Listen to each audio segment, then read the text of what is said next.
Breaking news, some military personnel stationed at bases in the Middle East have been told to leave. That confirmed to Fox News by a U.S. official. President Trump, as we know, is weighing his response to Iran's deadly crackdown on protesters, killing his own citizens with military weaponry.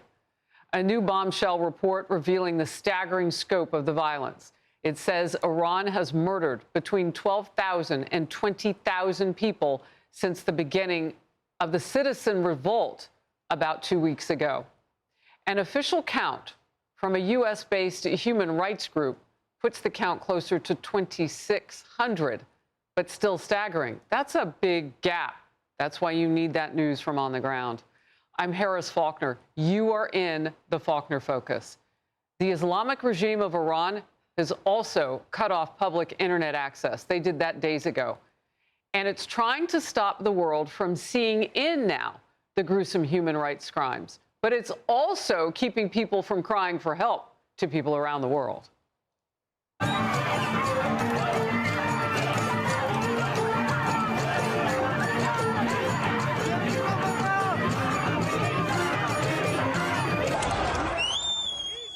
A limited number of videos that we can even get access to now. But they show the scale of the mass demonstrations. Thousands of people taking to the streets for their freedom.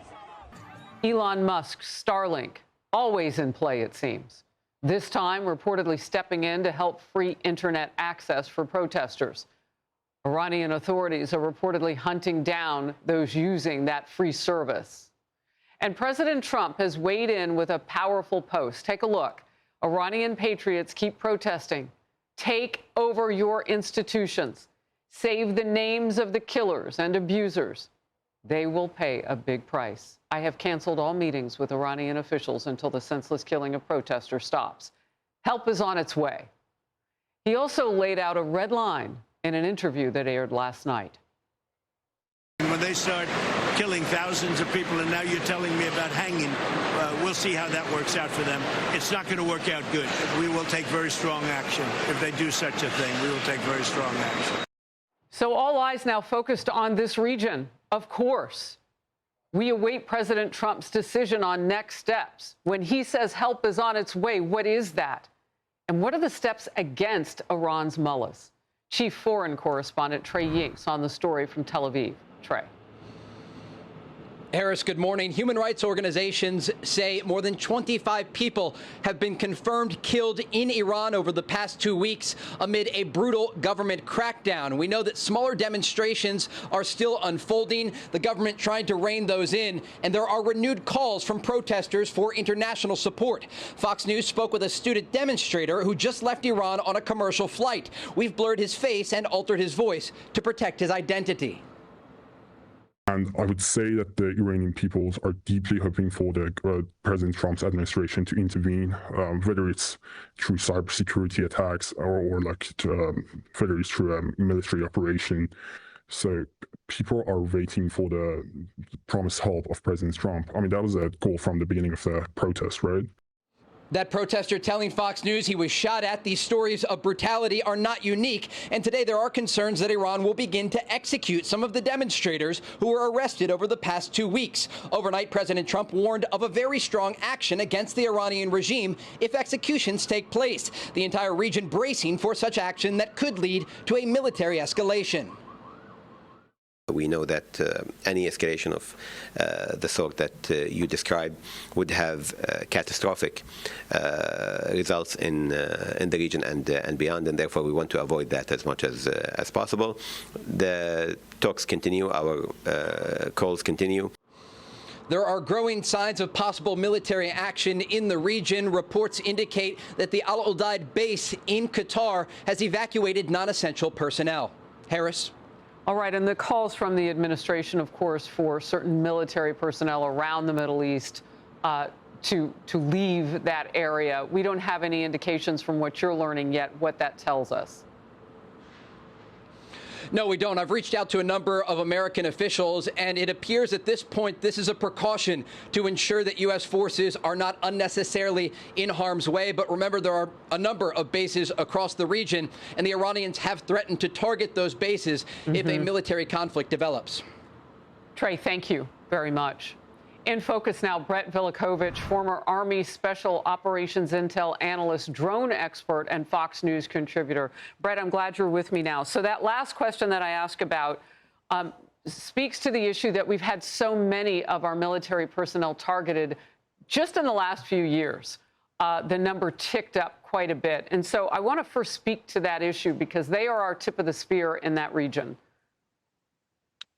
Right. Well, Harris, I mean, let me just say the numbers coming out of Iran are staggering. They're morally heartbreaking. I mean, the scale at which protesters are dying, if even a fraction of the reported 12,000 killed is accurate, this is no longer a protest crackdown. This is a massacre. This is a mass slaughter carried out by a regime that has completely forfeited any claim to legitimacy. This is Tiananmen Square on steroids, and it's happening in real time. And our soldiers in the region will be affected by this in the long run. I mean, right now, though, the Iranian people deserve our support more than ever. When a government has to beat, jail, murder, silence its own citizens just to stay in power, it's already lost its legitimacy. There's no going back at this point. But here's the key point. The Iranian people aren't chanting death to America. They're chanting against their own rulers. They're telling the world they want freedom, not clerics with guns, and that matters. And even when kids are willing to face bullets for freedom, the moral line is clear. We need to help them. The United States, the beacon of freedom in the world, we should never sit back and be neutral between a totalitarian regime and civilians who are being executed en masse for demanding basic rights. We can't be silent in these moments, pretend it's restraint. I simply not doing anything right now is like being complicit. So we need to ratchet up this pressure. We need to help them before it's too late, because history tells us moments like this don't last forever. And frankly, what the administration does here, the approach matters. We need to put pressure. It needs to be applied where it counts. Trump has real strength in this region. He's highly respected out there where past presidents weren't. And we need to send a warning that we are with these protesters and help them in any way that we can. So what is the message that the mullahs are dealing with right now when the president of the United States, who's already taken out that mountain that had a big chunk of their nuclear program in it, and that was a stealth operation they didn't see coming from two different directions. So they know who they're dealing with. What is the message to them right now with the channel cut off with our president until they stop killing their own people? Well, they need to be really nervous. I mean, the fact is, peace in that region, it doesn't simply come from pretending bad actors are going to all of a sudden behave. The mullahs should, be warned right now that something is going to happen. We need to go after them, give them consequences economically, militarily. Deterrence matters here. When the White House says all options are on the table, including military options, by the way, that's not warmongering, it's leverage. Right? We got to help the protesters, and that doesn't mean rushing into war. We need to give them breathing room. The Iranian people are telling us they want freedom, and so strength from our administration will prevent war. Weakness, frankly, invites it. The Iranian mullahs, they like to escalate when they see this weakness. And we're not going to just deter Iran from, press conferences. You got to remember, their nuclear program, frankly, when we went after them before, they didn't slow it down because of polite requests. It was slowed down because President Trump, this administration acted if red lines are crossed. It was stopped by force. That credibility protects American troops. It protects Israel, protects global energy markets. Weakness invites chaos, strength prevents it. And so we need to do something. And by acting forcibly here, the administration is not pushing us towards war. It's doing the opposite. It's restoring deterrence, and it's making conflict less likely. Look, this has been a voice that has popped up a few times here recently, and I want to bring it into our conversation now. Former United Nations Ambassador Nikki Haley posting this. At least 12,000 Iranians fighting for freedom have been murdered by the regime, possibly thousands more. The silence from those who claim to care about human rights is truly deafening. Fox interviewed an Iranian-American protester this week. He is one of many calling out the left for their silence after massive rallies and full-throated support for Palestinians in Gaza. Watch this. I used to be a Democrat. I stood by you guys because you promised us liberty, justice, diversity. This is not diversity. Your silence is complicit. Democrats, wake the damn up. This is not okay. Iranian people right now, they're in prison. They're in prison. They're in complete digital blackout. How can you be silent? We could see a tip that no one saw coming. And this is political. We know the president of the United States is going to do exactly what you said. He's going to do what he knows is best in this situation. And he's not going to listen to all of the for comfort, political comfort Democrats on the other side who can't see straight on an issue because of the people in in their camp, far left. But my question comes to what happens if the left loses the street on this one? I mean, all those people that the left pretended to like and to want to help, they didn't send any food to the Palestinians, and they're not trying to help the Iranians now. Paris, we already saw what happens when American leaders bet on the regime instead of the Iranian people. All right. That's what the left did before. No more pallets of cash, no more photo ops. It just leads to more bloodshed. And this is a defining moment. The Iranian regime is choosing executions over reform. They're choosing bullets over dialogue. And so as the United States, we need to be crystal clear. We stand with the Iranian people, not their executioners. And the administration, if we want leverage, frankly, I think we need a more aggressive approach. If we're going to go in and do something militarily, we should definitely focus on the revenue streams of this regime.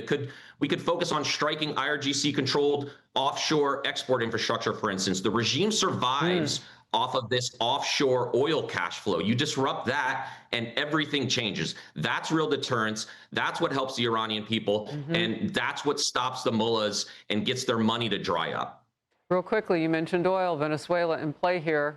A lot of people, bad actors around the world, were banking on that cheap oil, that heavy crude coming out of Venezuela. And who's got 30 to 50 million barrels now? Trump and the United States. Your last quick thought. Well, I hope the Iranian leaders are seeing what we did in Venezuela, because that may be in the cards here if they don't shape up.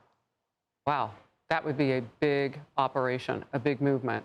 But we've seen many of them already in this just nearly year-old presidency, second term. Brett Velicovich, always great to have you on the program. Thank you. Thanks, Harris. Hey everyone, I'm Emily Campagno. Catch me and my co-hosts Harris Faulkner and Kaylee McEnany on Outnumbered every weekday at 12 p.m. Eastern, or set your DVR. Also, don't forget to subscribe to the Fox News YouTube page for daily highlights.